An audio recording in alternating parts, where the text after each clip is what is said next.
And ఇంకొకటంటే మీరు చాలా కూల్‌గా, ప్లెజెంట్‌గా నవ్వుతూ పక్క వాళ్ళని అలా కూర్చోబెట్టి ప్లెజెంట్‌గా మాట్లాడుతుంటే నాకు మీ ఫ్యామిలీ బ్యాక్‌గ్రౌండ్ తెలుసుకోవాలని క్యూరియాసిటీ వచ్చేసింది.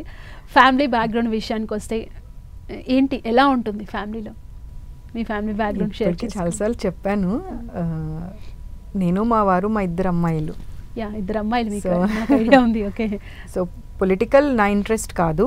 యాక్చువల్గా మా హస్బెండ్ ఇంట్రెస్ట్. ఓకే. తను ఎన్ఎస్యుఐ యూత్ కాంగ్రెస్లో ఉన్నారు. ఆ తర్వాత జిల్లా పరిషత్ మెంబర్ ఉమెన్ రిజర్వేషన్ అయిన తర్వాత నేను అప్పటికి చదువుకుంటున్నాను. పెద్ద పాప ఇది పుట్టింది. సో తను పుట్టాక మీరు చదువుకున్నారా? నాకు ఇంటర్మీడియట్ అయిపోయాగానే ఎంగేజ్మెంట్ అయింది. డిగ్రీ ఫస్ట్ ఇయర్లోనే మ్యారేజ్ అయింది. ఓకే. సో డిగ్రీ కంటిన్యూ చేశాను. సిఏ ఇంటర్ రాశాను. నేను హిందీ పండిత్ కంప్లీట్ చేశాను. సో ఇలా అన్నీ చదువుకుంటూనే మళ్ళీ పొలిటికల్ ఎంట్రీ అంటే అసలు ఇంకా అది ఊహించని మలుపు అనమాట.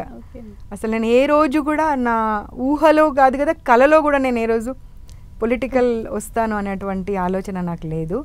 సో తను అలా జిల్లా పరిషత్ మెంబర్ బీసీ లేడీ రిజర్వేషన్ అవ్వడం వల్ల నేను పొలిటికల్గా రావడము, జిల్లా పరిషత్ మెంబర్గా, డిస్ట్రిక్ట్ మహిళా కాంగ్రెస్ ప్రెసిడెంట్గా ఉన్నాను. ఆ తర్వాత ఆ కాలంలోనే అసలు వివిధ పదవులు వచ్చాయి నాకు. చాలా రకాల పదవులను నేను చేశాను. అంటే ఏదో ఒక రకంగా అప్పుడు నుండే సర్వీస్ చేయడం అనేది మాత్రం అలవాటు అయిపోయింది. ఎందుకంటే ఫర్ మీ పాలిటిక్స్ అంటే సర్వీస్. మిగతా వాళ్ళందరికీ పాలిటిక్స్ అంటే ఏంటో నాకు తెలియదు, కానీ వాట్ ఐ ఫీల్ అంటే God has given me an opportunity to serve the people.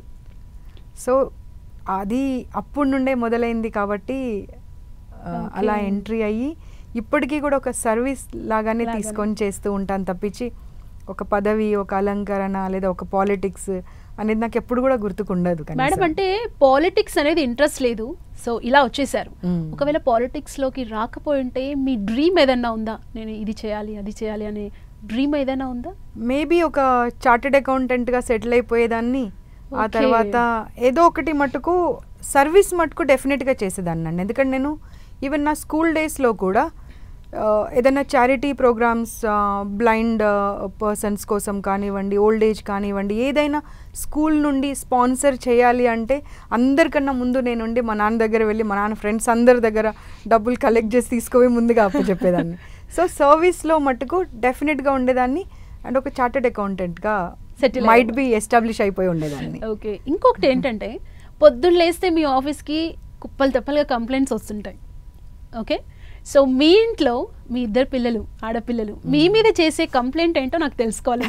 అంటే మమ్మీ టైం ఇవ్వదనా, ఇలా రకరకాలుగా ఉంటాయి కదా. సో మీ మీద వచ్చే కంప్లైంట్స్ ఏంటి?